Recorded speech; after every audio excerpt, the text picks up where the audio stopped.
Hello student, देखिए इस chemical bonding के चैप्टर में आज हम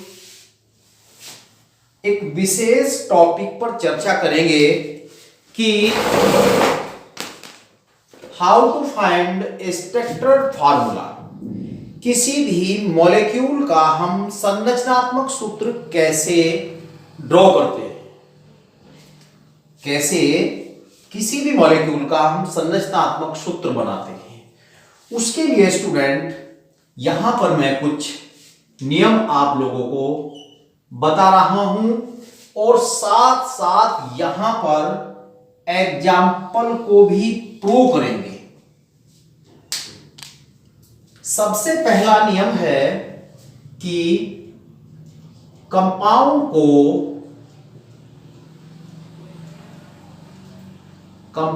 को दो आयनों में बांट लेते हैं या तोड़ लेते हैं।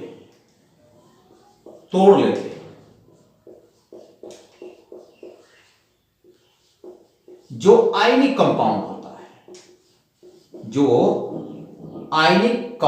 होता है या किसी भी सॉल्यूशन में किसी भी सॉल्वेंट पे डालने से वह टूट जाता है, अपने आयनों में विभक्त हो जाता है। जैसे अगर देखिए, दूसरी बात यह है, कुछ कंपाउंड ऐसे होते हैं जो अपने आयनों में नहीं टूटते हैं। अभी मैं डिस्कस करूंगा। जैसे कि हमारे पास H2SO4 है, इसको अगर हम तोड़ें तो ये 2H++ के SO4-2 में डिवाइड हो जाता है, विभक्त हो जाता है। अब दूसरा जो नियम है नंबर 2, यानी कि जो आयन बड़ा होता है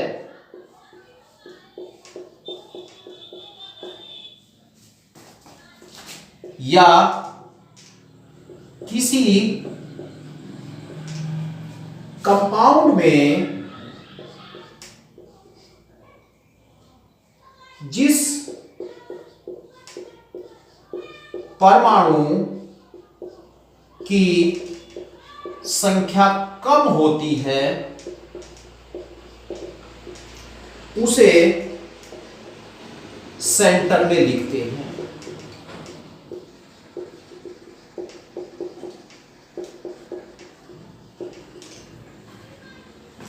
नंबर 3 नियम, धीरे धीरे आप नियम लिखते जाइए और इनको हम अप्लाई भी करेंगे।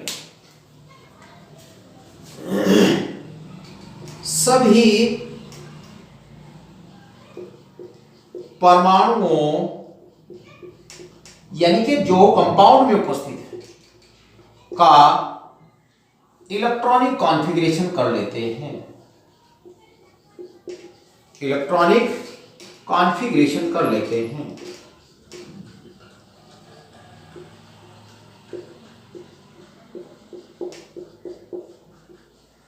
देखिए कैसे हमारे पास ये कंपाउंड था, जैसे कि हाइड्रोजन और सल्फर और ऑक्सीजन। यहां से हम पता करेंगे। देखिए स्टूडेंट, 1, 16 और 8, 1s1, 1s2, 2s2p, 6, 3s2p4, 1s2, 2s2p4।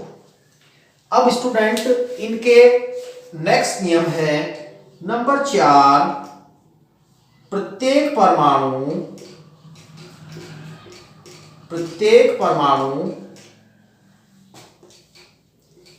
की बाह्य कक्षा के इलेक्ट्रॉन को काउंट करते हैं।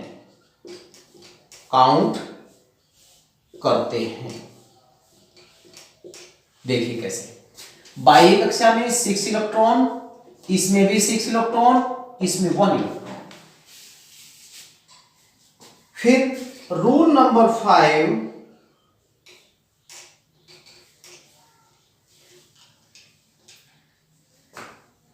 यदि कोई परमाणु या कोई एटम एक यानी कि एक इलेक्ट्रॉन का साझा करता है,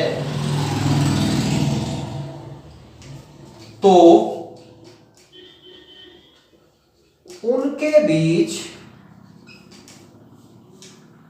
एकल आबंध, सिंगल बॉन्ड,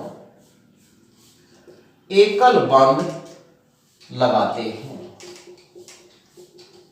देखिए, मैं समझाने का प्रयास करूंगा आप लोगों को।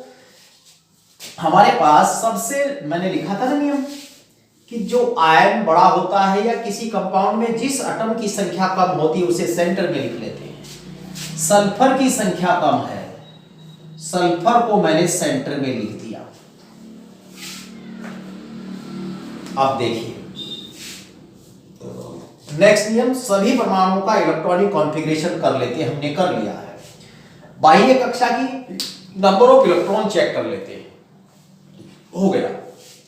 अब एक बात है कि भाई जो इलेक्ट्रॉनों का साझा करते हैं उन तत्वों की बाह्य कक्षा में हाइड्रोजन को छोड़कर 1 2 3 इलेक्ट्रॉन होते हैं।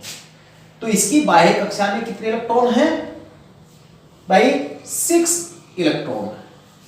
तो 6 इलेक्ट्रॉन मैं देखिए पूरी स्ट्रक्चर भी आप लोगों को देखिए यहां पर शो करूंगा। देखिए अब यहां हमारे पास इससे संख्या कम ऑक्सीजन की है, ये लीजिए साझा कर चुके हैं 2, और ये ऑक्सीजन परमाणु अलग है, और इधर ये हाइड्रोजन है और इधर ये हाइड्रोजन है। कैसे? देखिए अब हमारे पास जो सल्फर है 4 2 6, बाह्य कक्षा में 6 इलेक्ट्रॉन हैं, तो स्टूडेंट ये केवल 2 का साझा कर सकता है। एक इस ऑक्सीजन के साथ कर चुका है और एक इस ऑक्सीजन के साथ कर चुका है, और ये ऑक्सीजन भी 2 यानी कि बाह्य कक्षा में 6 इलेक्ट्रॉन है, एक हाइड्रोजन के साथ ऐसे हाइड्रोजन है, ये हाइड्रोजन है, ये ऑक्सीजन ऑक्सीजन। तो अब इसकी बाह्य कक्षा में ये 2 इलेक्ट्रॉन शेष बचे हैं ये, तो ये 2 इलेक्ट्रॉन 1 2 3 4 5 6 1 2 3 4 5 6, तो ये 2 इलेक्ट्रॉन इसको ऐसे डोनेट करेगा यहां। अब देखिए अगला नियम है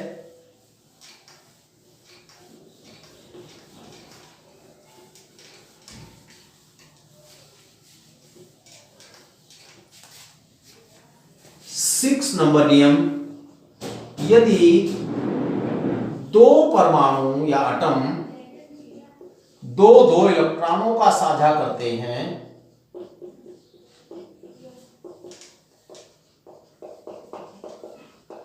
तो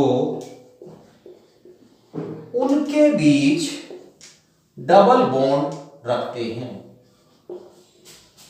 डबल बॉन्ड लगाते हैं। 7 नियम, यदि 2 एटम 3 3 इलेक्ट्रॉनों का साझा करते हैं,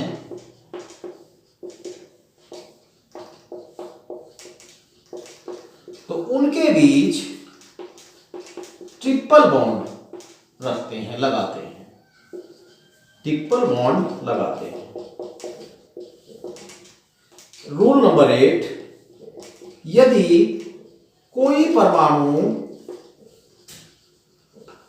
दूसरे परमाणु को 1 इलेक्ट्रॉन दान करे तो उनके बीच हाफ तीर का निशान रखते हैं। रूल नंबर 9, यदि कोई एटम दूसरे एटम को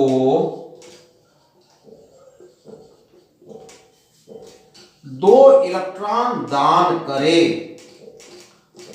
तो उनके बीच फुल तीर का निशान लगाते हैं। अब देखिए स्टूडेंट, बड़े काम की बात है, बहुत इजी, बहुत सिंपल। ये बड़ी समस्या होती है कि भाई हम संरचनात्मक सूत्र कैसे बनाएं। देखिए, इसमें सल्फर सेंटर में था, ऑक्सीजन चारों तरफ थे। अब देखिए यहां पे, और यहां हाइड्रोजन क्यों लिए हमने? देखिए, ये सल्फर एक इलेक्ट्रॉन का साझा ऑक्सीजन, मैंने लिखा है कि जब एक इलेक्ट्रॉन का साझा करे सिंगल बॉन्ड, तो यहां भी सिंगल बॉन्ड, और इस ऑक्सीजन के साथ एक इलेक्ट्रॉन साझा किया, यहां भी एक। भाई 8 पूरे हो गए, देख लीजिए इसके आप। इसके भी देखिए 2 और ये 2 4 4 8, ऐसे ही 2 2 4 2 8, ऐसे इधर ऑक्सीजन के 8। तो स्टूडेंट, जब यहां पर हम बात कर रहे हैं तो इसके पास, यानी कि ये मैं दिखा देता हूं आपको ऐसे,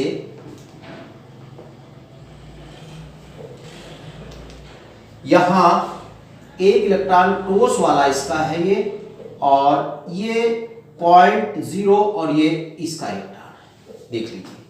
तो इस तरीके से जो है ये बॉन्ड, लेकिन अब ये सल्फर जो है, भाई एक इलेक्ट्रॉन इधर है इसका ये, और एक इलेक्ट्रॉन इसका इधर है, यानी कि ये सल्फर का एक इलेक्ट्रॉन, 2 इलेक्ट्रॉन के साझा 8 पूरे कर चुका, 6 इसकी बाह्य कक्षा में थे, तो 2 इधर साझा कर चुके हैं, एक और 4 बच गए, 4 और 2 एक इधर से, तो 2 और 2 4 शेष बचे, ये वाले, ये शेष बचे हैं 4 इलेक्ट्रॉन। तो अब इनके बीच में किस तरह का बॉन्ड आएगा स्टूडेंट? ये 2 इलेक्ट्रॉन इसको डोनेट कर रहा है, ये 2 इलेक्ट्रॉन इसको यहां पर डोनेट करता है, ऐसे इस तरीके से सल्फ्यूरिक एसिड की स्ट्रक्चर बनती है। यदि आपने नियम ये काउंट कर लिख लिए हो, तो अब मैं दूसरे एग्जांपल की ओर बात करूंगा। देखिए,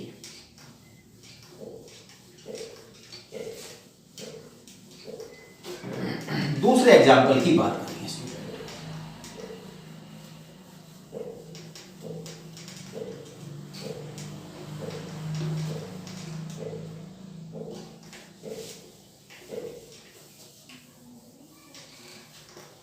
देखिए, हम एग्जांपल लेते हैं HNO3, इसको तोड़ लेते हैं, H++ के NO3-1।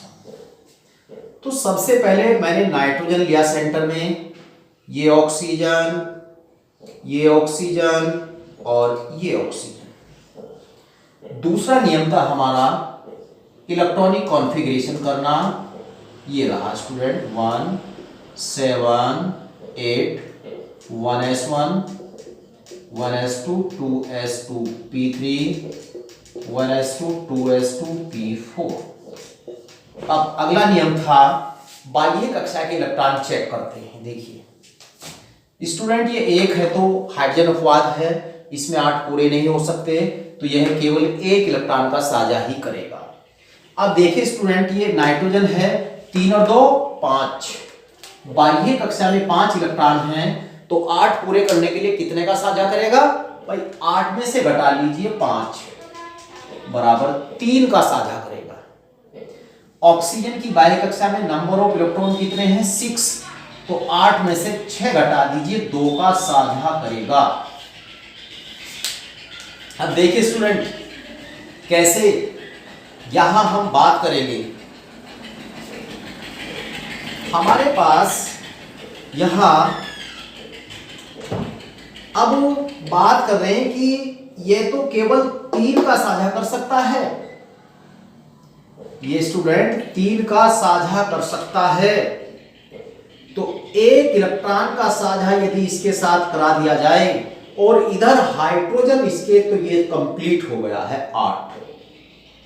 भाई 6 इसकी बाह्य कक्षा में थे, 1 तो नाइट्रोजन के साथ कर लिया, मैं इसका स्ट्रक्चर भी बनाऊंगा। और अब बात करते हैं कि अगर ये इसको डबल बॉन्ड यानी कि 2 का साझा कर ले, क्योंकि स्टूडेंट वहां देखिए केवल 3 का साझा कर सकता है, जब 3 का साझा कर सकता है तो यहां डबल बॉन्ड आएगा, लेकिन इसके पास अभी एक लॉन पेयर इलेक्ट्रॉन बचा हुआ है। भाई 5 इलेक्ट्रॉन बाई कक्षा में थे, 2 तो साझे में इधर चले गए, एक इधर चला गया, ये बचे। तो ये यहां एक कोऑर्डिनेशन बॉन्ड, पहली वीडियो में ध्यान कर सकते हैं आपकी, कोऑर्डिनेशन बॉन्ड बन गया है। संयोजक बंध 2 1 3 4 हो गए हैं और ये हो गया है कोऑर्डिनेशन बॉन्ड।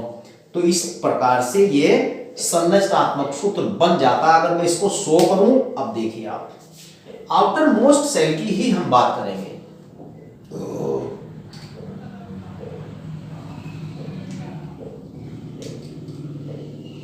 साझे के लिए ऐसे प्रयोग करते हैं, ये ऑक्सीजन है, ये नाइट्रोजन है, इधर भी साझा हुआ है स्टूडेंट ऐसे, और एक साझा और इधर हुआ है स्टूडेंट, लेकिन यहां कोई साझा नहीं हुआ है।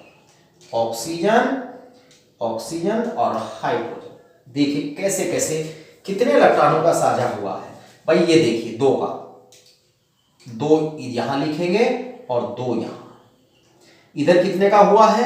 1 का ऑक्सीजन के साथ। इधर भी कितने का हुआ है? 1 का। अब बकाया इलेक्ट्रॉन इनकी सेल में डालेंगे।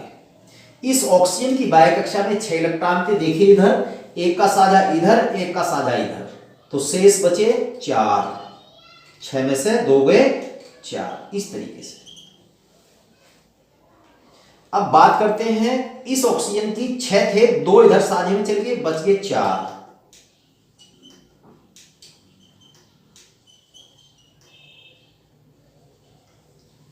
अब बात करते हैं, एक लोन पेयर इलेक्ट्रॉन इसने इसको डोनेट किया है। तो जब ये डोनेट किया है तो ये इलेक्ट्रॉनों का जोड़ा इस टाइप का 1 2 3 4 5 और ये 6, तो इस तरीके से इसकी स्ट्रक्चर बनती है। लुई बिंदु सूत्र भी यही होता है। अगर हम लुई बिंदु सूत्र की बात करेंगे तो लुई बिंदु सूत्र भी ऐसे ही बनता है। तो लुई बिंदु सूत्र बनाने के लिए हमें खाली बॉन्ड हटाने पड़ते हैं बस, और कुछ नहीं करना पड़ता। देखिए लुई बिंदु सूत्र के लिए मैं अगली वीडियो में चर्चा करूंगा, लेकिन अब और दूसरे एग्जाम्पल पर हम चर्चा कर लेते हैं।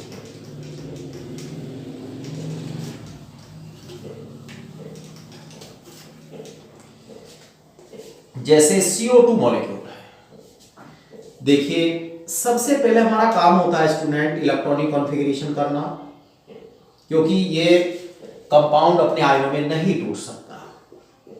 1s2 2s2p2 1s2 2s2p4। देखिए स्टूडेंट यह 4 का साझा करेगा।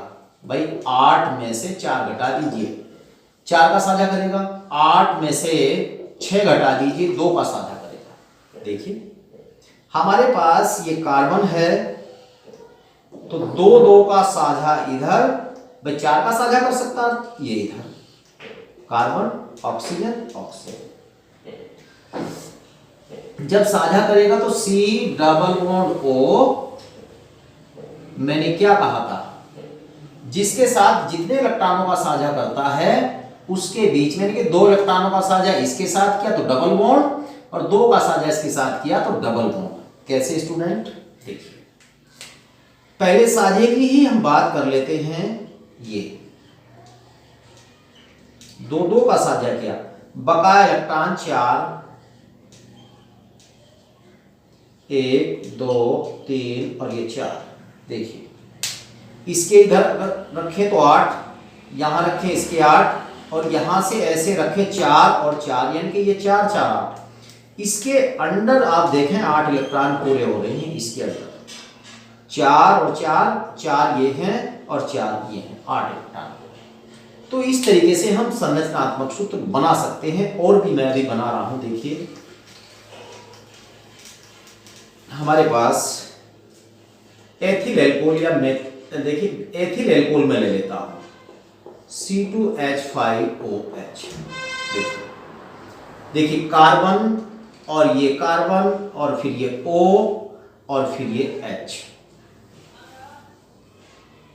देखिए अब सिंगल सिंगल बॉन्ड अगर यहां हम लें ऐसे और ऐसे, भाई सिंगल बॉन्ड लेने से इसके भी 8 इलेक्ट्रॉन पूरे, इसके हुए 6, एक इधर से एक इधर से, तो एक हाइड्रोजन यहां लगाएंगे और स्टूडेंट एक हाइड्रोजन यहां, लेकिन इसकी वैलेंसी पूरी करने के लिए 3 हाइड्रोजन इसको चाहिए, 4 का साझा हो गया।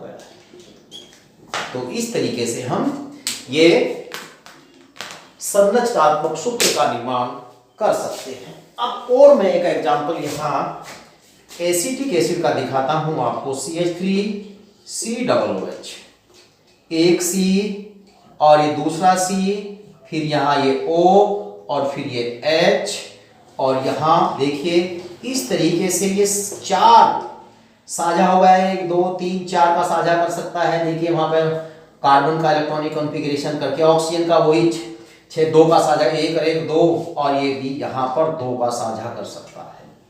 तो इस तरीके से ये संरचनात्मक सूत्र बनाए जा सकते हैं स्टूडेंट। अगर कोई आप लोगों को किसी का संरचनात्मक सूत्र बनाना है तो इसके नियम मैंने आपको लिखवाए हैं, तो कमेंट में आप बोल सकते हैं, जिसका भी आपको संरचनात्मक सूत्र बनाना होगा आप लिख सकते हैं कमेंट।